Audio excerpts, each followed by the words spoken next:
नमस्कार मित्रांनो, मी तुमचा रोहित. तुमचं स्वागत आहे पॉलिटिकल ॲस्पिरंट या युट्यूब चॅनेलवर. आज आपण भेटतोय अशा एका व्यक्तीला जे राजकारणाकडे सत्तेचा मार्ग नाही तर सेवेचा मार्ग म्हणून पाहत आहे. जे पक्षाच्या छत्राखाली नाही तर जनतेच्या विश्वासावरती इलेक्शन लढवत आहेत. सांगली, मिरज, कुपवाड या महानगरपालिकेमध्ये अपक्ष म्हणून उमेदवारी लढवत असलेले रोहित शंकर शिंदे. सामाजिक कामातून राजकारणात आलेले रोहित शिंदे यांचा जीवन प्रवास आपण यामध्ये पाहणार आहोत. तसेच अपक्ष म्हणून त्यांनी का इलेक्शन लढवत आहेत, तसेच त्यांचा राजकीय विचार काय आहे, तसेच अपक्ष म्हणून निवडणूक लढवत असताना त्यांना कोणत्या आव्हानांना सामोरे जात आहेत आणि जर ते निवडून आले तर त्यांच्या प्रभागामध्ये 5 वर्षासाठी त्यांनी काय योजना राबवणार हेही आपण यामध्ये पाहणार आहोत. या सर्व प्रश्नांची थेट, स्पष्ट आणि प्रामाणिक उत्तरे आपण या खास मुलाखतीने पाहणार आहोत. चला तर मग मित्रांनो आपण सुरू करूया. लोकांच्या विरोधात कसं काय तुम्ही अपक्ष म्हणून निवडून लढवताय? तुम्हाला काय काय आव्हान आहे? तरुण मुलांना मिळून ठरवलं होतं की यावेळी आपण महानगरपालिका निवडणुकीला एक उमेदवार आपल्या भागातून द्यायचा. एका मंडळातून तुम्ही तयार हो. झाला राजकारणात यायचा कसं काय निर्णय घेतला?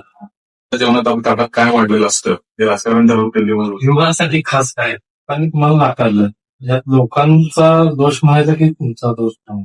पुढे असताना वगैरे एखादं आंदोलन एखादी चळवळ केली असते तुमच्यामध्ये आणि दुसऱ्या उमेदवारांमध्ये काय मोठा फरक दिसतो की लोकांनी तुम्हालाच मतदान केलं? सर्वप्रथम तुमची थोडक्यात ओळख व माहिती द्या. नमस्कार, मी रोहित शिंदे. सामाजिक कार्यामध्ये गेले 20 वर्ष काम करतोय. लहान असल्यापासून आवड सामाजिक कार्याची आहे.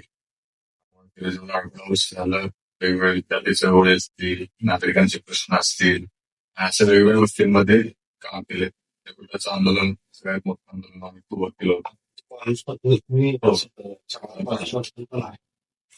आणि त्यातून मोठं झालं आणि मग थोडं पार्श्वभूमी आवड असल्यामुळे राजकारणाची आवड पण लागली. शाळा कॉलेज कुठे मिरजमध्ये सगळं झाले का? आम्ही शाळेला नियोजन आदर्श शिक्षण मंदिर, कॉलेजला डिप्लोमा माझा झाला इलेक्ट्रिकल डिप्लोमा झाला एनडी जाधव भोसेला. नंतर BA मराठी झालं माझं ग्रॅज्युएशन याला मिरज महाविद्यालय आणि जर्नलिझम पण झालंय माझं. प्रोफेशनल वेल एज्युकेटेड हो. मग काय करतो? मग हे चळवळीच तुम्ही तयार झालेला कुठल्या कुठल्या म्हणजे विद्यार्थी ह्याच्यात असताना तुम्ही कुठल्या संघटनेत काम केलं? म्हणजे कसं मी लहानपणापासून काम केलं ते म्हणजे राष्ट्रसेवा दल या संघटनेमध्ये आणि गुरुजी वगैरे अशी संघटना सुरू केली. त्या विचारधारेत मोठा झालो वाढलो आणि त्यात मग 2010-11 पासून मी सक्रिय जास्त देशभरातल्या वेगवेगळ्या राज्यांमध्ये विद्यार्थी चळवळीसाठी, विद्यार्थ्यांसाठी, त्यांच्या एज्युकेशनसाठी आज परिणाम म्हणून वेगवेगळ्या भागात आलो. विद्यार्थी चळवळीचं मग सर्वात असेल या सगळ्या संघटनांमध्ये काम केलं. स्वतःची एक संघटना तरुण मुलांची चालू केली आम्ही इंकलागत फाउंडेशन. त्यामुळे तरुण मुलांना कला, शिक्षण, करिअर या वेगवेगळ्या प्लॅटफॉर्मवर काय काय संधी अवेलेबल करून देत आहेत ते तरुण मुलांना करून द्यायच्या ही जबाबदारी. आणि सामान्य माणसापर्यंत ती संधी सहज पोहोचत नाही. सामान्य घरातल्या तरुणांपर्यंत संधी पोहोचवायची आहे. म्हणजे ते पण एक तुम्ही तरुण नेतृत्वासाठी ते फाउंडेशन असणार काय? ते कधी स्टार्ट केले आपण? मला वाटतं 2022ला 21-22 दरम्यान आम्ही इंकलागत फाउंडेशन म्हणून चालू केलं. त्याचे काय काय उपक्रम वगैरे? उपक्रम बरेच आहेत. आता ते खास करून ते कसं विद्यार्थी फोकस आणि तरुणांच्यावर फोकस करून काम करतो आम्ही.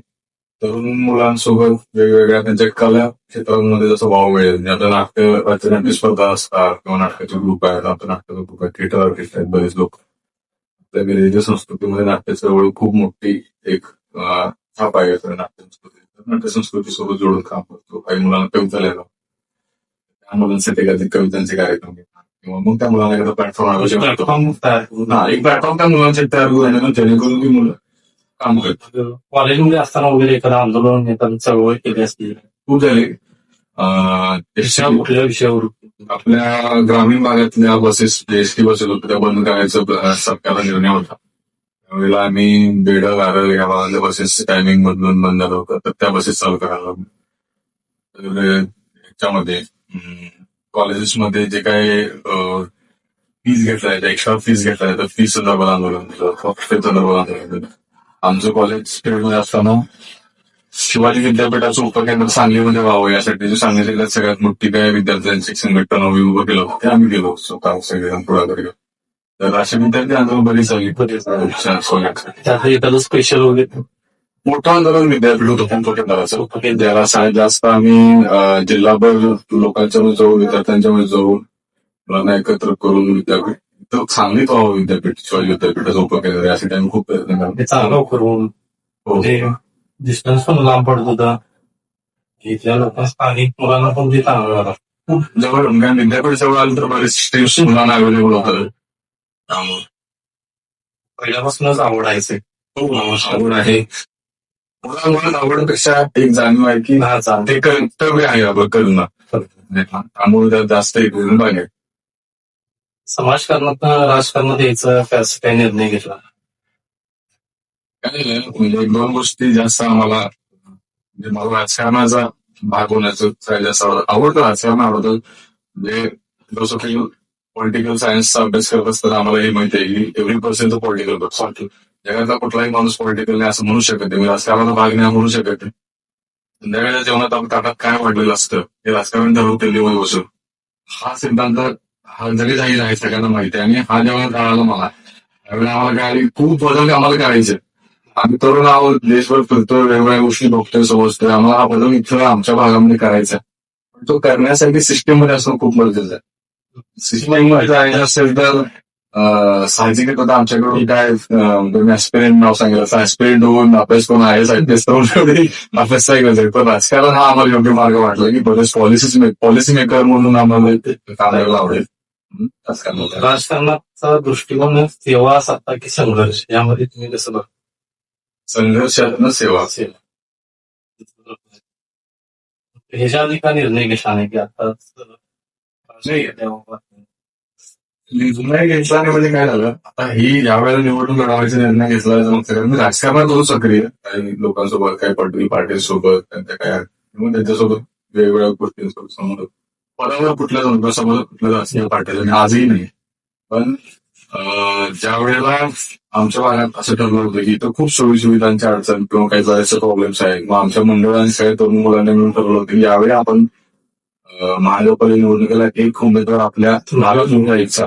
एका मंडळातच तुम्ही तयार झालो. हो आमचं गणेशोत्सव मंडळ आहे सिद्धिविनायक मंडळ त्यातनं आमचं असं ठरलं की एक उमेदवार आपण किमान आपल्या भागातला गेला पाहिजे म्हणून आपण त्या सगळ्यांनी पण निर्णयाचं काम आहे करत राहतोस काय काहीतरी ऍक्टिव्ह असतोस नेटवर्क आहे तर तू करावास असं हे ठरलं. निर्णय घेतला आम्ही उभा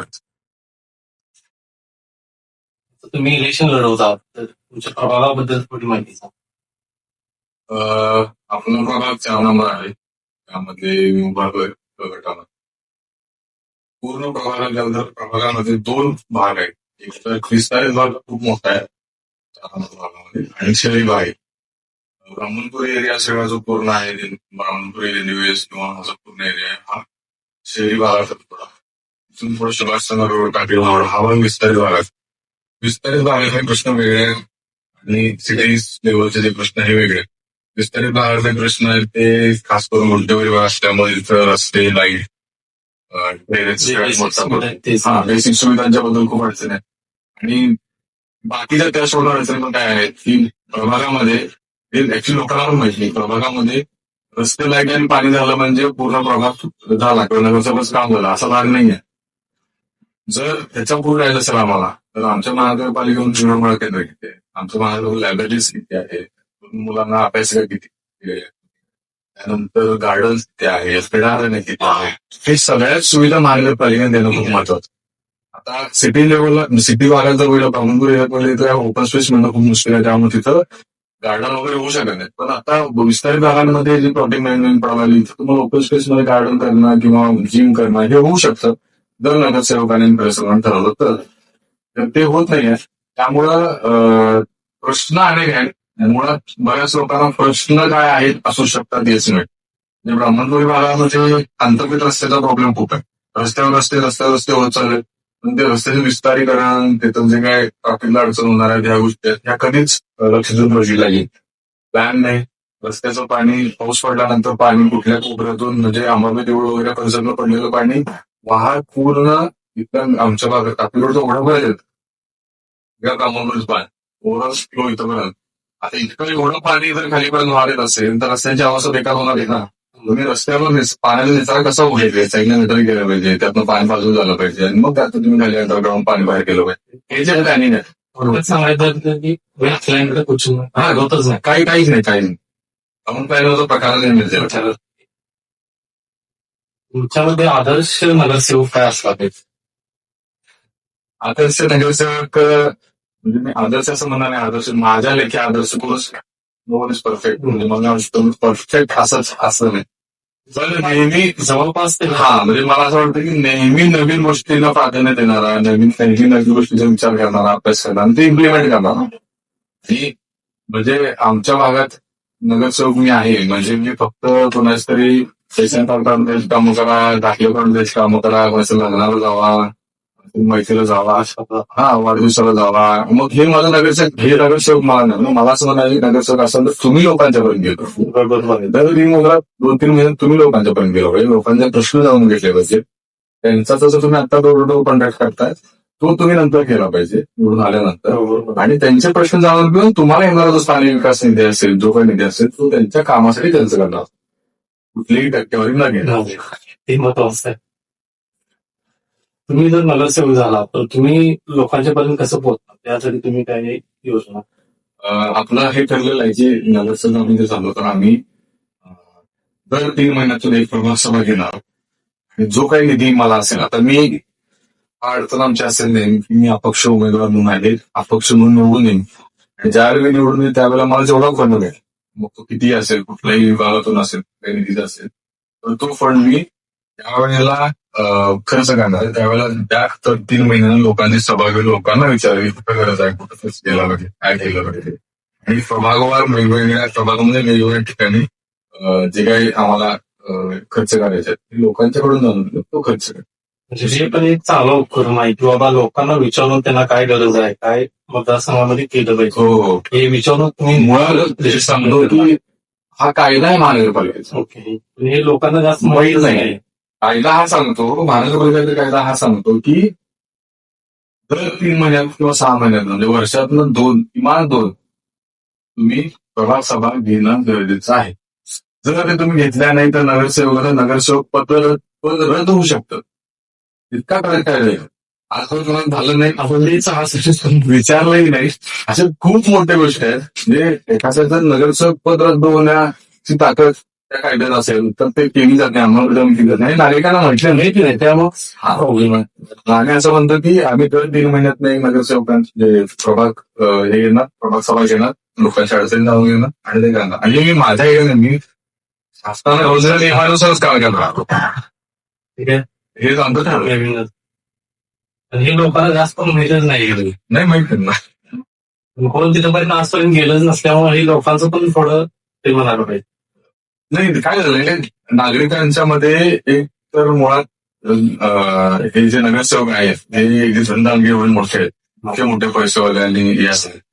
मुळात नागरिकांच्या मनात एक नुनगंड असतो की तो मोठा माणूस आहे, तो आपला सेवक आहे हे लोक विसरतात. आणि तो मोठा माणूस आहे त्याच्यापर्यंत आपण जाऊ शकत नाही. मग या गतीपोटीच त्या नुनगंडापोटीच नागरिकांना विचारलं जाते कधी हे तू का केलं नाहीस किंवा काय करायला हवं होतंस. आणि चारा पण विचारते त्यामुळे तो माणूस आहे विचारत नाही. बरोबर आहे. तुम्ही या धनदौलत लोकांच्या विरोधात कसं काय तुम्ही अपक्ष म्हणून निवडून लढवताय, तुम्हाला काय काय आव्हाने आहेत? आव्हान सगळ्यात मोठं आहे ते म्हणजे या सगळ्या लोकांनी जे काय पॉवर असेल, मनी पॉवर असेल, याला तुम्ही कसं टक्कर देणार? मनी पॉवरचं म्हणला तर मला या सगळ्या आमच्या मंडळाच्या मुलांनी, माझ्या ओळखीच्या महिलांनी, सगळ्या तरुण लोकांनी वगैरे किंवा एकूण सगळ्या प्रभागातल्या लोकांनी, मिरज शहरातल्या नागरिक लोकांनी मिळून स्वतः फंडिंग केले. 100, 200, 500 जे काही देतात ते करतायत. आणि आम्ही त्यातनं काही निवडणूक लढवता येईल त्यासाठी आम्ही कमीत कमी खर्चामध्ये जशी निवडणूक लढवता येईल त्या लढवायचा प्रयत्न करतोय. बाकी प्रत्येकजण आपापल्याकडनं काही द्यायचा प्रयत्न करतोय आणि ती तशी निवडणूक आम्ही लढणार आहोत. आम्हाला कुठलाही फंडर नाही, कोणी गडफादर नाही, कोणी बाबा हे पक्षाचाही लेबल नाही, कुठल्या पक्षा सपोर्टही नाही आम्हाला. त्यामुळं आम्ही असं लढाई ठरवली मनी पॉवर. आणि माझं मत असं वाटतं की सगळ्याच गोष्टी पैशाच्या जीवावर होतात असं नाही. तुम्ही आजही जनतेला इतकं विकाऊ समजून नका. तुम्ही जनतेची व्हॅल्यू करायला लागलाय. तुम्ही डायरेक्ट किंमत ठरवायला लागलाय. जनता 100 रुपयाला विकली जाते, 1000 रुपयाला विकली जाते, 5000 रुपयाला विकली जाते. ही जी तुम्ही किंमत लावल्या ना, तुमच्याकडे आला असलेल्या पैशाची मस्ती जनता कधी उतरू शकते. आणि यावेळेला आम्हाला खात्री आहे की जनता 100% पण मस्ती उतरेल. आम्ही असं म्हणतो की जनतेनं आम्हाला सांगितलंय की धनशक्तीच्या बरोबर जनशक्तीला आम्ही लढायचं ठरवलंय. आणि मसल पॉवर म्हणले तर काय, त्याचा नाही कधी पडला आम्हाला. कारण ते मसल पॉवर आणि आमच्याकडे मास पॉवर आहे. तुमच्याकडे मसल पॉवर असेल आमच्याकडे मास पॉवर आहे. बरोबर. आम्हाला दुसऱ्या कधी भीती पण नाही आणि काहीच नाही. आणि हा आदर्श समोर आहे, त्यामुळे त्याला काय राजकारणामध्ये गुन्हेगारीचे दर्शन वाढत आहे. त्याला तुम्ही कसं काय थांबवू शकता? नाही. काय नाही, लोकांनी ठरवलं पाहिजे खरं तर. म्हणजे मला स्पष्ट मत आहे. आज सांगली मिरजेच्या गुन्हेगारी क्षेत्राची अवस्था होईल इतकी भयानक झाली आहे. तो गुन्हेगारी राजकारण बॅकग्राऊंडचे लोक. हो ना. राजकारणानंतर वर्ग असता असल्याशिवाय गुन्हेगारी होऊ शकत नाही असं माझं स्पष्ट मत आहे. जर तुमच्या गल्लीच्या शेजारी आज एवढा चांगला जाणार नंतर पब्लिक सेक्टर्समध्ये खून व्हायला लागले, मारामारी, काल एक खून झाला, 2 दिवसापूर्वी एकाला बोगस. इतकं सगळं जर इथं होत असेल तर आज जनतेने ठरवावं उद्या हे सगळं तारापर्यंत येणार. ह्या नगरसेवकांना, ह्या सगळ्या राजकारण्यांना घरात बसवायला, त्यांच्याकडनं पॉवर काढून घ्या. उद्या तुमची पोरं ह्या सगळ्या नशेच्या नादाला लागून ह्या गुन्हेगार क्षेत्रात ओढायला वेळ लागणार. हे जनतेने ठरवावं. मी जनतेवर सोडलं हे सगळं की तुम्हाला जेवढं काही प्रयत्न करता येईल ह्या धंदांना आणि ह्या गुन्हेगारी प्रवृत्तीच्या लोकांना घरात बसव. आजही वॉर्डात खूप दहशतीचं वातावरण आहे. आम्ही असं सांगतो, जर मी शिवाजी महाराजांचं, संभाजी महाराजांचं, भगतसिंगांचं नाव येत असेल, मला कधीच या कुठल्या गुन्हेगारांच्या मुसळ पॉवर असतात लोकांची भीती वाटतात.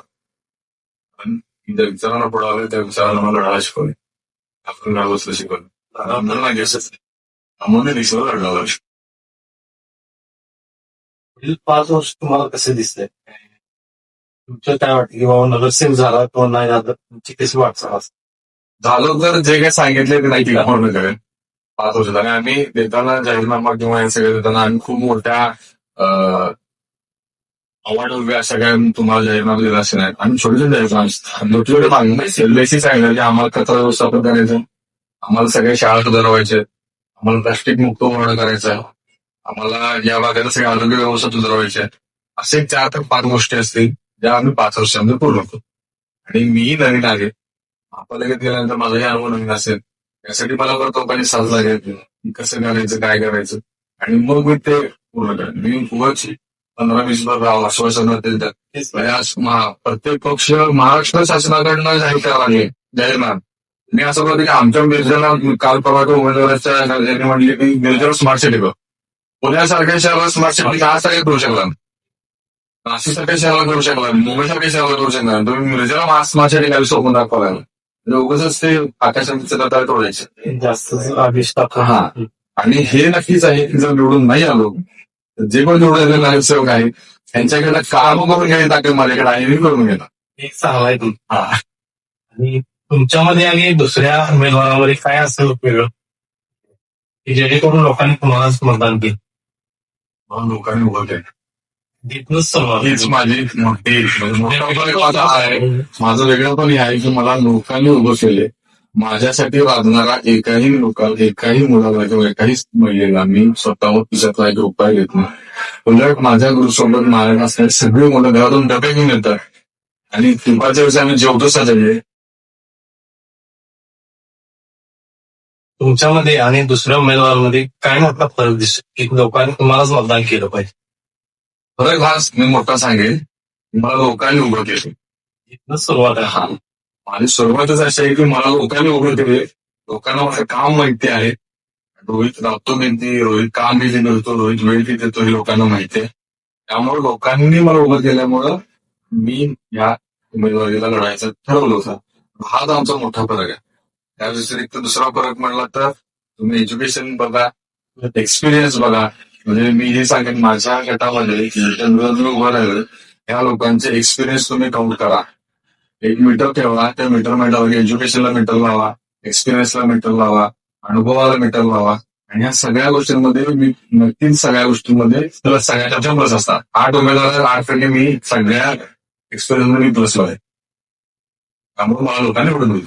सोशल मीडियाचा तुम्ही कसं युज करणार? म्हणजे युवा पिढीपर्यंत पोहोचण्यासाठी सोशल मीडिया एक महत्वाचं यूज झालं आहे.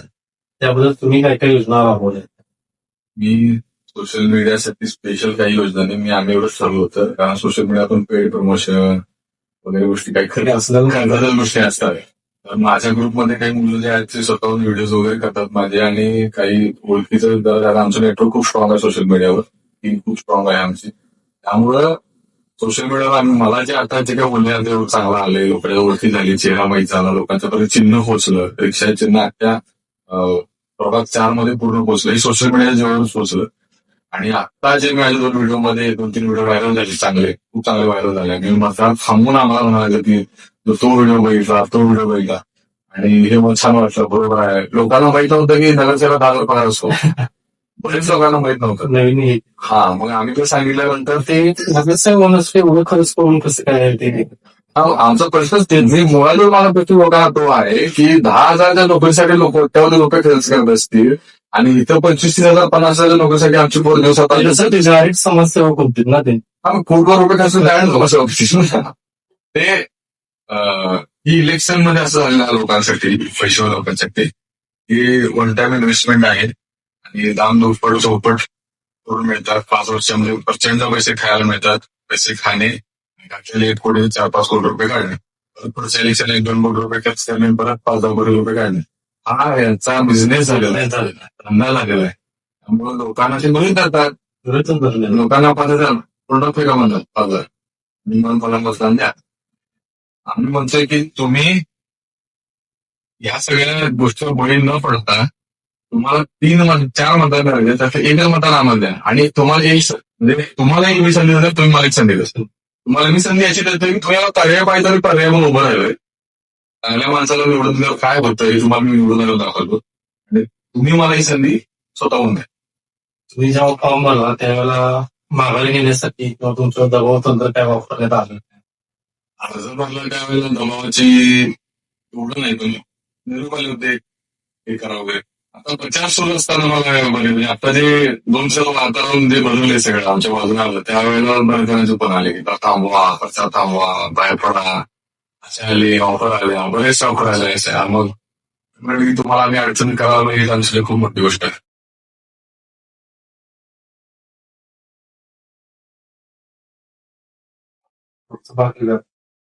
बघासाठी आपण काहीतरी पर्टिक्युलर त्याच्यावर तुमच्या भागामध्ये ज्या समस्या आहेत तुम्हाला भेडसावत आहे, त्याबद्दल तुम्ही उपाययोजना कशा राबवणार 5 वर्षामध्ये हे लोकांना तुम्ही पाठवून द्या की बाबा याने कसं राबवणार आहे, काय करणार आहे. म्हणजे आमची पहिली एज्युकेशन वर आमचं काम आहे. म्हणजे आमचा पहिला निर्णय आहे की आम्ही त्यावेळेला निवडून येऊ त्यावेळेला एज्युकेशनवर मोस्टली काम आहे. जेवढ्या भागातल्या मराठी शाळा असतील किंवा शाळा असतील, कुठल्या स्कूल असतील महानगरपालिकेच्या, त्या महानगरपालिका शाळांचं इन्फ्रास्ट्रक्चर बदलायचे काही प्रयत्न करू. त्यासाठी आम्हाला कोणत्या कंपन्या सीएसआर वापरता आला किंवा कुठल्या एनजीओ सोबत तयार करता आलं, आणि ते स्वतः तयार झाले आम्हाला काम करता लोकवर्गणीतून करता आलं, आणि त्या सर्वात शासनाकडनं जे काही निधी मंजूर करून आणता येईल त्या असं एक ओव्हरऑल सगळीकडनं असा प्रयत्न करून म्हणजे पहिला तुम्ही एज्युकेशनला मधून, आणि तो शाळा आम्हाला खूप स्ट्रॉंग करायचा आणि आम्हाला ती खूप गरज वाटते. आणि तिथूनच सगळी सुरुवात होत असते. हो, म्हणजे त्या एज्युकेशन. आणि मग आम्ही असं म्हणतो experience based, skill based education system आम्हाला महानगरपालिका शाळांमध्ये राबवायची. मी स्वतःच्या एज्युकेशन सिस्टीमचा भाग आहे. स्किल बेस्ड एज्युकेशनचे ट्रेनर म्हणून मी पण काम करतो. वेगवेगळ्या शाळा कॉलेजेसमध्ये मी ट्रेनिंग म्हणून ट्रेनर म्हणून जात असतो. एक्सपिरियन्स बेस्ड एज्युकेशनला आम्ही थोडं जास्त महत्व देतो. तर आम्हाला एक्सपिरियन्स बेस्ड एज्युकेशन सिस्टीम आमच्या वॉर्डात तर किमान सुरू करायचं आहे, तर मी त्याच्यावर काम करेन. त्यानंतर आरोग्यासाठी जी आम्हाला काम करायचं ते जेवढे प्राथमिक आरोग्य केंद्र आहेत, जिथे गरजेचे आहे तिथे प्राथमिक आरोग्य केंद्र. काही ठिकाणी अंगणवाड्या खूप महत्वाच्या, अंगणवाड्याची लोकांची मागणी आहे आणि अंगणवाड्या देखील चालू करणार आहे. कारण वेगवेगळ्या भागांमध्ये अंगणवाड्या बोलणार प्रेग्नंट वुमन्ससाठी वगैरे तिथे जे काही शासनाकडनं मिळणार स्किल असतात, योजना असतात त्याच्यावर पोस्ट करायसाठी जी यंत्रणा काम करेल. त्यानंतर आमचं सगळ्यात महत्वाची गोष्ट असेल प्लास्टिक मुक्त वॉर्ड, हे आमचं एन्व्हायरमेंट रिलेटेड काम करायचं आहे आम्हाला, की जेवढी घरटे असेल त्यातनं आम्ही प्लास्टिक कचरा व्यवस्थापन ते करून त्याचं काही जे उद्योग करता आला किंवा त्यातून काही नवीन निर्मिती काय लोकांसाठी करता आली तर ते करायचं, आणि ओला सुद्धा व्यवस्थापन करायचं आम्हाला. आम्ही असा प्रयत्न करणार आहे की ओला कचऱ्यातून त्या महिला आहे घरात, त्या घरातल्या महिलांना काही त्यांना रोजगार निर्मिती बसला काय, म्हणजे गांडूळ खताचे प्रोजेक्ट आले छोटे, ते घरातल्या बॅरलमध्ये वगैरे गांडूळ खत आवडू शकत. तर या अशा ज्या गोष्टी आहेत प्रोजेक्ट हेच नवीन नवीन हे देणं, आणि मग त्या महिन्याला मी म्हणजे महिन्याला 500,000 रुपये जर महिन्याला अडत्या पैसे 1,500 तुम्हीच करून तुम्हीच करा. एम्प्लॉयमेंट पण मिळाली. हा, एम्प्लॉयमेंट पण तुमच्या हातात 4 पैसे घेतील म्हणून महिलांसाठी ते काम करायचे. तर ते इतक्या गोष्टी आम्ही ठरवतो. नगरसेवक निवडून आल्यानंतर ह्या गोष्टी आमच्या आवडायच्या. अपक्ष म्हणून निवडून आल्या त्या गोष्टी आमच्या आवडायच्या. आणि त्या बेसिक आहे. बेसिक इथून लोकांची सुरुवात होईल नवीन काहीतरी बदल करण्याच्या आणि घडवण्याची. तरुण पिढीसाठी तुम्ही काय तरुण पिढीसाठी काय करणार म्हणला तर आम्ही हे करतो की आम्हाला स्वामी विवेकानंदांचं वाक्य मला खूप आवडतं नेहमी, आणि ते विश्वास घेत नाही, मन मनगडत नसतं. त्या 3 गोष्टी विश्वास असताना तरुण जग बदलू शकतो. आम्हाला मुलांसाठी याच्यावरच काम करायचं आहे. लायब्ररीज आणि ज्या व्यायामशाळा असतात, त्या 2 गोष्टी आम्हाला वेगवेगळ्या भागांमध्ये जास्तीत जास्त प्रमाणात मुलांना अवेलेबल करून द्यायची. तो मेंदूचा पण व्यायाम झाला पाहिजे, शरीराचा व्यायाम झाला. आणि असे तरुणांनी एवढंच आहे की व्यसनाधीन होऊ नये, हाच संदेश आम्हाला, कारण आताच्या घडी ते खूप जास्तीत जास्त तरुण राजकारणात यावं यासाठी तुम्ही काय सांगू? तरुणांनीच तरुण जास्त राजकारणात नसतात. तरुणांचा वापर राजकारणात 17 वर्षांसाठी होत गेला. आम्हाला असं म्हणायचं की प्रत्येक भागांना लीडर तयार व्हावा, जो राजकारण झाला चॅनल पण तयार करायचा उद्देश पण हेच आहे की बाबा लीडरच तयार करायचे आणि तरुण लीडर तयार आहे ना. त्याशिवाय देश बदलला पाहिजे, समाज बदलला पाहिजे, व्यवस्था बदलली नाही, प्रत्येकाला वाटत असतं. इनिशिएटिव्ह घेणं होतं महत्वाचं. त्यासाठी तरुणच महत्वाचे. आणि जगभराचा इतिहासाचा अभ्यास केला, जिथे जिथे क्रांती झालेल्या आहे, तिथे जिथे बदल झालेले आहे, तिथे जिथे सत्ता परिवर्तन झालं आहे, तिथं तरुणांचा सहभाग खूप मोठा आहे. आणि आम्ही त्या गोष्टीला सुरुवात करतो. हे आमचं असेल. आज मी तरुण आहे, मला निवडणूक उभारायचा निर्णय घेतला, लढेन, आम्हाला काहीतरी आम्ही जिंकून येतो. समजा 1% चान्स आहे आम्ही सगळं पडायला असेल, तर त्याला भीती नाही आम्हाला. उद्या पडलो तर माझं बघून आजूबाजूच्या शहरांमध्ये, गावांमध्ये, आजूबाजूच्या वॉर्डांमध्ये, आमच्या भागात वेगवेगळे ठिकाणी नवीन तरुण तयार होते, जे म्हणतील तेव्हा रोहित लढला होता, रोहित असं काम केलं होता, हे बघून तर अनेक लोक तयार होते ना. म्हणजे माझं बघून दुसरीकडे कोणत्या लोकांना निवडून आला त्याचा मला आनंद होईल. हे चांगलंच आहे. हा, आणि आम्हाला असेच एक मुवमेंट आहे, राजकीय चळवळ मुवमेंट आहे, आम्ही सुरू केलं. तरुणांसाठीच महत्वाचं सगळे आहे, पण त्यांच्यावरनं सगळं पुढची पिढी तयार होत जाणार आहे. देशाचं फ्युचर पण त्यांच्यावरती. भारत जगाचा सगळ्यात तरुण देश म्हणून ओळखला जातो. आमचे तरुण सध्याला क्रेस, नशा आणि या गोष्टींमध्ये अडकवलं जातं जाणीवपूर्वक व्यवस्थेकडनं. सिस्टीम तयार केली, तरुणांनी जास्त भाग घेऊन त्यासाठी त्यांना काय करता पाहिजे, काय केलं पाहिजे की बाबा त्यांनी आता सगळे बाहेर पडून एक समाजकार्यात जास्त सहभाग व्हायला पाहिजे. नाही, मला एवढंच वाटलं की त्यांना जाण करून दिली पाहिजे आपण सगळ्यांनी. आमचं तरुणाचं शिवाजी महाराजांचं नाव येत असेल, संभाजी महाराजांचं नाव आणि तो फक्त गाड्याच्या पोळ्यावर फिरत असेल, आज या तरुणाला डोक्यावर महापुरुष घेऊन नाचायचे नसतं तर डोक्यात महापुरुष घेऊन नाचत असतं. सांगणं आमची कर्तव्य, ज्याला समजलं तर सांगायचं कर्तव्य असतं. लोक समजून घेत नाही, तरुण वायाच गेलाय असं म्हणू नका, मग स्पष्ट सगळे तरुण वाया गेलेले नाही. जे त्या व्यवस्थेला बळी पडल्यात ते गेलेले असते, त्यांना माहिती करू शकतो आपण, नव्यानं तरुण उभेही करू शकतो. आणि त्याच्यावर माझा विश्वास आहे, एवढा निगेटिव्ह नाही. आजही देशाच्या तरुणावर माझा विश्वास आहे की ह्या देशाचा तरुण देश बदलायच्या कार्यासाठी खूप आहेत आणि ते काम करेल. फक्त तो तरुण संघटित नाही, हा ही अडचण आहे. तरुणांचं रक्त जरा खवत असतं त्यावर थोडं वेगवेगळं काम करत, पण ते संघटित त्यावेळेला होते, त्यावेळेला नक्की बदल. तर लोकांनी तुम्हाला नाकारलं, ह्यात लोकांचा दोष म्हणायचा की तुमचा दोष म्हणायचा? मी माझा असेल, मी पोचायला कमी पडलो. माझे जे विचार आहेत, माझं जे काम आहे, माझी जी काय इच्छा आहे, माझे विजन आहे, ते लोकांच्या पूर्ण पोचायला कमी पडलो असेल, म्हणून त्याने मला मतदान केलं. त्यामध्ये सेवा तुम्ही एका वाक्यात कसं आहात? मुळात सत्ता मी मान्य नाही, कारण सत्ता करणं म्हणजे राजेशाही आली आणि मी लोकशाहीवाला माणूस आहे. मी सत्तेत जाणार किंवा मी निवडून येणार म्हणजे माझी सत्ता येणार नाही. तर लोकांची सत्ता माझ्यावर येणार त्यांना नको होती. ही सोपी आणि सिंपल भाषा आहे. नगर सेवक असं म्हणलं तर मी सेवक म्हणूनच काम आहे. सत्ता आल्यानंतरच मी काम करेन असं नाही. इच्छा असेल तर तुम्ही कुठे काम करू शकता. विरोधी पक्षात काम करू शकता, न निवडून पण काम करू शकता. ते मी आजही करतो. मी असं करतो नाही. पुढे कर. हा. तुमच्या प्रवाहामध्ये आवडतं ठिकाण एखादं कुठला तुम्हाला जे जास्त प्रेरणादायी प्रभाग वाटतं? आमच्या प्रभागामध्ये तुमचं मंडळच आहे.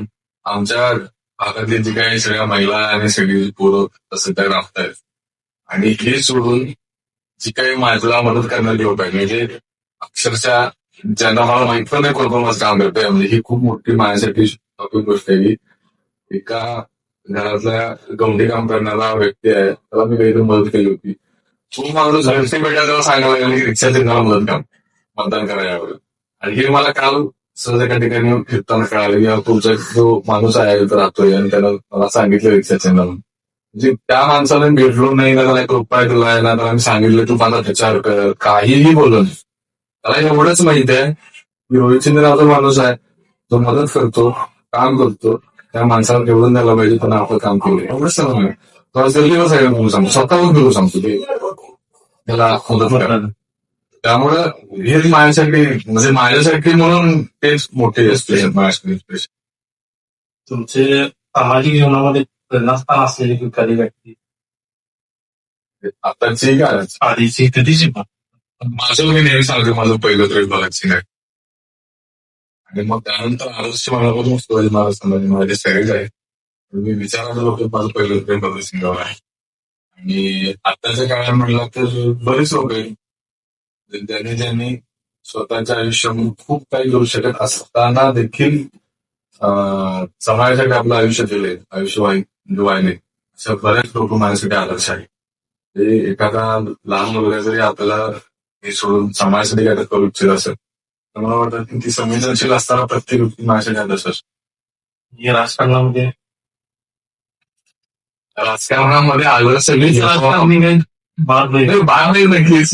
मला असं म्हणतं की राजकारणामध्ये आदर्श ठेवावा असा व्यक्ती अजून तरी म्हणजे हे नाही. पण मला हे नेहमी हे वाटतं की एकच माणूस मी सांगणार नाही कधीच. मला राजकारणामध्ये अनेक लोक आहेत. मला यशवंतराव चव्हाणांच्याबद्दल खूप आदर वाटतो आणि खूप त्यांचं राजकीय मला हे वाटतं. त्या पिढीच्या बऱ्याच जण यशवंतराव चव्हाण असतील शरद पवार असतील किंवा त्या काळात जे लोक होते त्यांच्यासोबत मला खूप जवळही वाटतं आणि चांगलं वाटतं त्याच्यासोबत ते काम करत होते. त्यांची पद्धत काम करण्यात गणपतराव देशमुख असतील सांगोल्याचे आमदार जे बसनं जायचे डबे येऊन जायचे आपल्या बसमधनं आमदाराच्या आरक्षित सीट त्यांनी वापरले असते कुठल्या आमदारांना वापरली जोपर्यंत नसेल. असे जे लोक होते ज्यांना जाण होते समाजाबद्दलची त्या लोक मला नक्कीच आवडतात. त्यांच्याबद्दल तरी बोलत नाही मला. सांगलीमधला एखादा की तुम्हाला गेलेले आहे असे पण चालतात.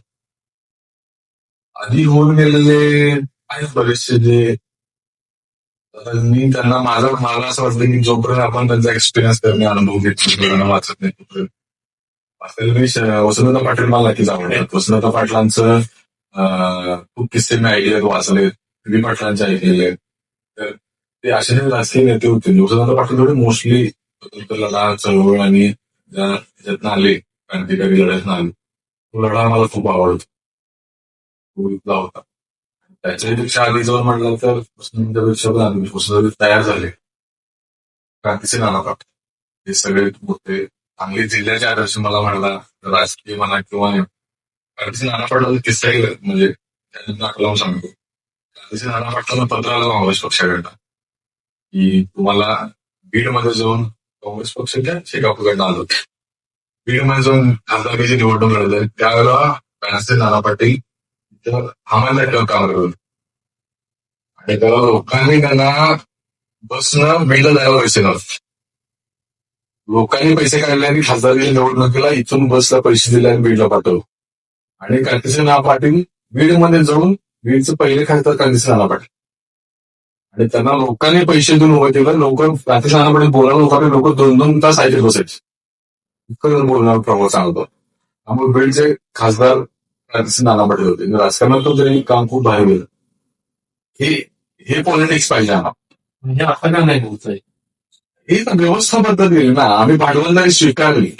आमच्या देशाला आमच्या सगळ्याच महापुरुषांनी भांडवलदारी व्यवस्था नाकारली होती. पण आम्ही ते लोकांच्या पर्यंत पोहोचवायला नाही पडलं, किंवा इव्हन आमच्या आधीची पिढी भांडवलदारी व्यवस्था लोकांच्या पर्यंत काय असते लोकांच्या पर्यंत पोहोचवायला कमी पडली. आणि काळात सगळ्याच बदल गेला समाजाने. भांडवलदारी व्यवस्थेला आम्ही सगळेच बळी पडलो. सगळे आम्ही पण आहोत सगळेच बळी. पण आता आम्हाला बदलायचं. जरी भांडवलदारी व्यवस्था असेल तर ती आमची मालक नाही होऊ शकत, ते आम्हाला लोकांना सांगायला. म्हणून आम्ही निर्णय राजकारणात ही गोष्ट बदलण्यासाठी पहिलं पाऊल आमचा असा. सुरुवात तुम्ही फॉर्म भरण्यापासून चालू केली, त्यानंतर आतापर्यंत तुम्ही कसं लोकांपर्यंत जास्त पोहोचताय? आमच्याजवळ mostly focus door to door प्रचारावर जास्त जास्त पॉकेट पोहोचले. फुल पॉकेट तर लोकांच्या पोहोचले. पहिला पोहोचलं, चिन्हाचं पॉकेट पोहोचलं. त्यानंतर आता आपण जाहीरनामा पुष्पाचा प्रयत्न करतोय. आणि लोकांच्या पुढे जाऊन बोलणं, त्यांच्या प्रॉब्लेम ऐकून घेणं, ह्याच्यावर फोकस आहे. थोडं मीटिंग सभा करण्यासाठी जरा आमच्या भागात दहशतीचं वातावरण झाले. मी म्हटलं तसं लोक घाबरत आहेत पुढे, की बाहेर मीटिंग मध्ये उघडपणे प्रचार करणं, मीटिंग मध्ये राहणं, काम करणं, त्या लोक थोडे घाबरत आहेत. त्यामुळे लोक असं म्हणतात की आम्ही आहोत तुझ्यासोबत, आम्ही काम करतो, पण आम्ही उघड नाही येऊ शकतो. ठीक आहे, काय अडचण नाही, नो प्रॉब्लेम. फक्त तुम्ही एक चिन्ह आणि एक मत लक्षात ठेवा, आपण सगळ्याला एका गोष्टी ताकद राहील. तुम्ही सगळीकडे पोहोचत आहात. हो, सगळीकडे. आमचा वॉर्डचा पूर्ण एक राऊंड होऊन गेलेला आहे. सगळ्या वॉर्डवर आम्ही फिरलोय. रामपुरी आमचे झाले, हिडोशी रोड, शिंदे तुमच्या ह्याच्यामध्ये सिटी एरिया पण येतो आणि ग्रामीण एरिया पण येतो. आमच्याकडे समस्या पण वेगवेगळ्या आहेत. खूप वेगवेगळ्या समस्या आहेत. 4 नंबर प्रभागातला नगरसेवक आहे ना, अभ्यासबरोबरच त्या गोष्टी केल्या पाहिजे. तर आम्ही पैशाची निवडून चालणार. आणि अधिकारी पण लक्षात ठेवा, परत अभ्यास आहे. आपल्या प्रभागात फोन आहे, हो, आरटीला फोन वगैरे येऊ शकतो. तुम्ही जास्तीत जास्त अवेलेबल असू शकता. कधी असतो, आताही असतो. म्हणजे आता पण मला आता कालच 2 दिवसांपूर्वीचा किस्सा असा, मला फोन आला की ब्लड अवेलेबल पाहिजे आणि ब्लड हवं होतं. त्या व्यक्तीला माहित होतं की माझं इलेक्शन वगैरे चालू आहे. सहज त्या व्यक्तीला म्हणलं की या ठिकाणी जावा, माझं नाव सांगा, तुम्हाला ब्लड अवेलेबल होऊन जाईल, मग काय अडचण तर मला फोन करा. त्या व्यक्तीने गेल्या, त्या व्यक्तीनं, त्या महिलेनं परत नंतर माझा स्टोरी वगैरे होऊन मला फोन देणार, दादा तुम्ही इलेक्शनला उभारला, मला माहित होतं सॉरी वगैरे. आणि ते आणायचं निघाले आमच्याच वॉर्ड असल्या, बारातेच निघाले. त्यामुळे त्या काकूने म्हणलं की आम्ही आहे अशा गडबडीत पण तुम्ही आम्हाला मदत केली. तर ही सवयीच भाग आहे आमच्यातून. ही नंतरची गोष्ट. तुमच्या मित्रांना, तुमच्या मंडळाला तुम्हाला कसं फुल सपोर्ट आहे.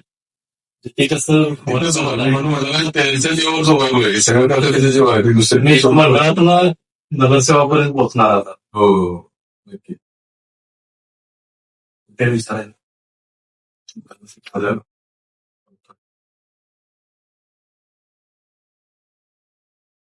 मला सत्य जायचं आहे की व्यवस्थित बदल घडवला. लोकांनी तुम्हाला मतदान नाही केलं, हे जर तुमची चूक असेल की लोकांची योगासाठी खास काय? माझ्याकडे बरेचसे स्किल आहेत जे मी योगाला देऊ इच्छितो. योगासाठी काम करायची ऊर्जा मुळे माझ्याकडे राजकारण तरुणांनी पावता बदल सत्ता की सेवा सेवा पहिलाच सांगितलंय ते. जर तुमच्याजवळ सत्ता असली तर तुम्ही पहिला निर्णय काही नाही.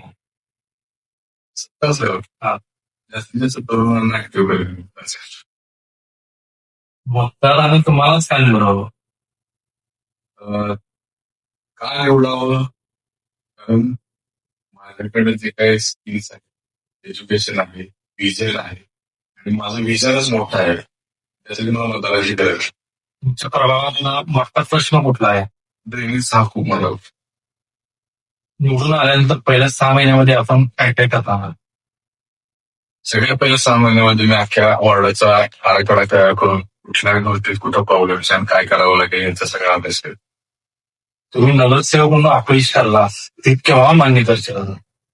जर मी नगरसेवक झालो आहे 5 वर्षांमध्ये, मी सांगितलेल्या पहिल्या 5 कामांपैकी त्या कामाचं